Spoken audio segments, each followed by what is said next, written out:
let's move on. Let's talk about Madonna.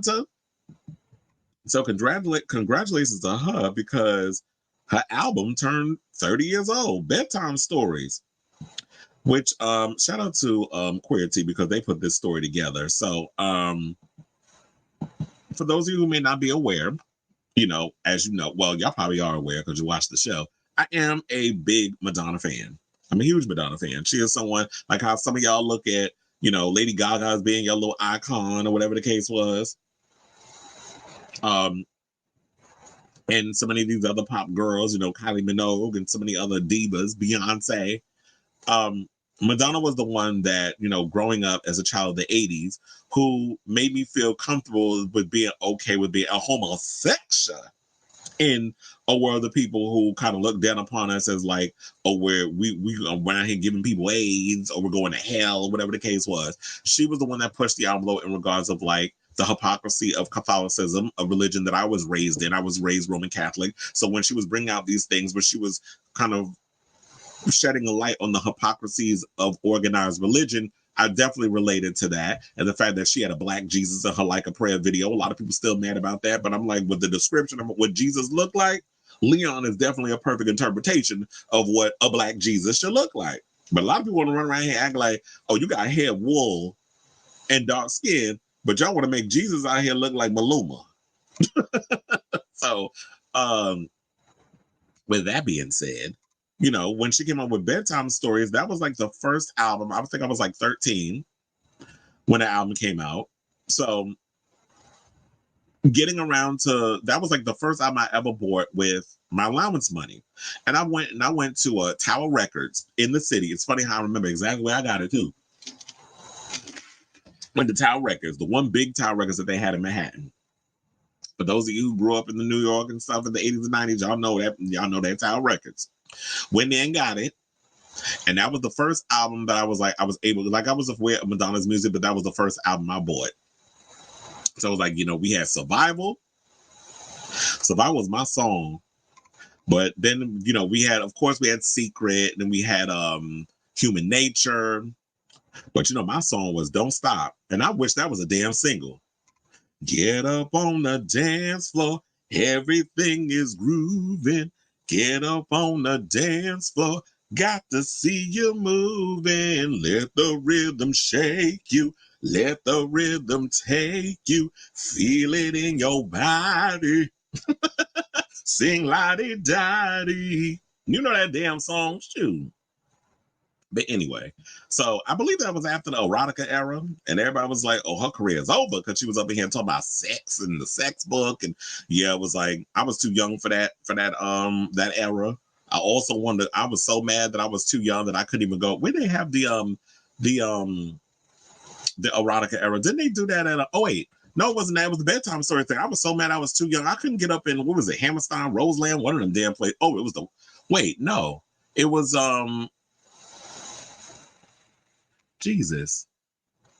And it's still around. Webster Hall, that's where it was. I wasn't able to get up in there. I would have been way too damn young. They was not going to let me in there when MTV hosted a whole bedtime story thing, and everybody wouldn't shut up because she was trying to read a bedtime story literally to the audience. But I think everybody was just so excited and probably hiding Cooter Brown being in that room and drunk. And then you had Junior Vasquez, but we call him every now and again, like we used to call Madonna Madudu when she would step out of line. That was the inside joke between Kevin Aviance and a whole bunch of other people. Used to call her Madudu when she would get, beside herself. But Junior Vasquez, every now and again, we call him Senior Vasquez.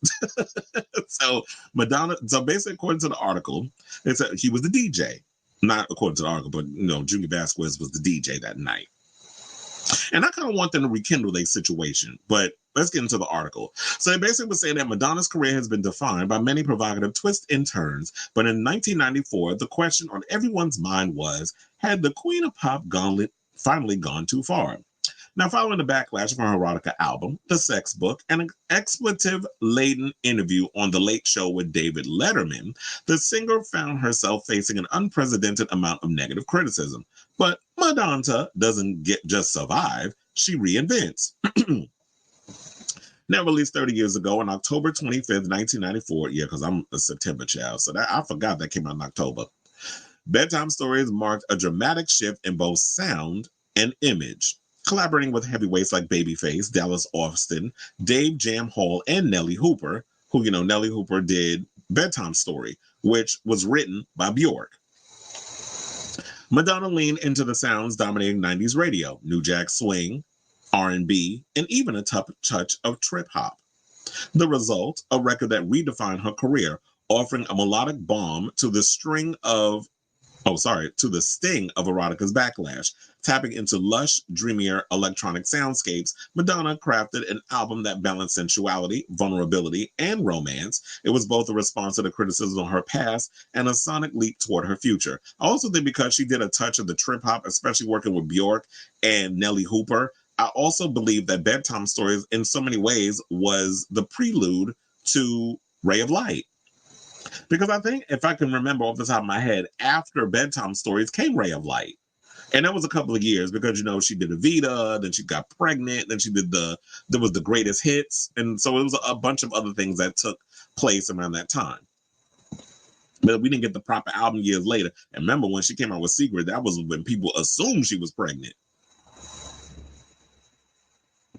So the album title Bedtime Stories was chosen to reflect the narrative quality Madonna envisioned for her songs. Though she briefly hesitated, fearing people might misinterpret the title, she ultimately embraced it, finding beauty in its simplicity and its blend of vulnerability and sensuality. The album's artwork, shot by Patrick Demarchelier at the Eden Rock Miami Beach Hotel, featured Madonna in a soft, ethereal look inspired by Jean Harlow. Jean Harlow, Amaro, Dietrich and DiMaggio, Marlon Brando, Jimmy Dean on the cover of a magazine. Okay, then they said dressed in a white negligee and tousled hair with a nose ring. The cover offered a stark contrast to the bold and provocative imagery of her previous era. So yeah, they basically go into a track by track breakdown where it had like the fresh R&B, and then you had all these lush sounds, and then how Inside of Me was a tribute to her late mother. Don't Stop was the album's purest dance moment, recalling her early club hits with a new R&B twist, and how light and infectious it is. But they said some critics found it too simple. But it's like, no, that's why I love that song. Why do you think I just did the damn lyrics to the damn song when I was just singing it? Because I love that damn song. But bitch, don't even get me started, because I'd Rather Be Your Lover was my song too, where she had Michelle the Digacello on it. Tell me what you want, tell me what you need. Can't you see? I need you beside me. That was my shit too. So she had Michelle Nadigacello up in there with that smooth R&B production, child. I love that damn song. I don't know what it is with you. I never ever want to make plans with, well, however the lyrics go, but y'all know how the song is. But that was my song. And of course, that was the first of two albums where she had a song, track 7, which she had Forbidden Love. Now, I do like Forbidden Love, the one she did, the central bittersweet ballad that she had, where it was produced by Babyface. Track 7 on this album, but I also, Forbidden Love from the Confessions album, that's my song too. And it's weird how you have two songs called Forbidden Love and they both track 7 on different albums. So, and then Love Tried to Welcome Me. I did like the whole, acoustic vibe of it. You had the wind chimes, there was some orchestral strings, so a lot of people sit up here and try to criticize Madonna on her singing, but it's like, but why is it that her strongest songs have always been her ballads? That people prefer the ballads over the dance stuff. Like if you are a hardcore, deep-rooted Madonna fan, they will sit up here and tell you the ballads is where it's at. And I do love the whole Sanctuary song too. Like there was like this whole jazz fusion, a little R&B, but it also had this hypnotic electronic vibe to it. So I just love like how, to me, I feel like when I listen to songs like Sanctuary, it definitely, puts me in a trance. So, and then of course she had the Bedtime Stories song as well, where it was co-written by Bjork, which is basically one of her most experimental songs on the record. And it was a huge hit in the clubs, but I don't think it did well on the top 40 because it was like, it was too out there. It was a little too weird. and top 40 radio plays. I don't know why people get so caught up in charts and things. I've always thought like charts are like polls. They're all BS at the end of the day. To me, I'm always like, music and art is subjective, so I go by that more so than it didn't do well in this. Okay, who cares? But the clubs live for it. So, and the clubs at the time, not so much anymore, but back in the day, clubs made, especially the gay clubs, they will make or break a hit, a song. So if you heard it in the clubs, that's basically where it was just like, okay, now this is determined to really do well wherever it was. So that's why a lot of times artists use DJs to get the word out with their music. Now, with social media, you don't need it as much. Then of course we have Take a Bow, which is the album closer. And I love the fact that, where was it? The album had like 11 tracks on there. So Madonna's albums back in the day, they always had pretty much a short run. But Take a Bow was a huge hit. And it spent 7 weeks at number 1 on the Billboard Hot 100. And then it also served in so many ways because remember, when she did the Take a Bow video, how you saw the inspiration for Evita. It was very Ava Perón when you watch it and the whole thing. And we know Madonna thinks she's slick. She was using that as her little audition tape.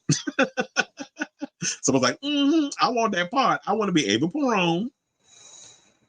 So I'm going to show y'all that I can look the part and give you Ava Perón in my demeanor, in the outfits and that sort of thing. And I definitely love what she had up in there. So yeah, while she was a little rough around the edges with a rock and very in your face and made a lot of people uncomfortable, Bedtime Story, in my opinion, was the saving grace. And then on top of that,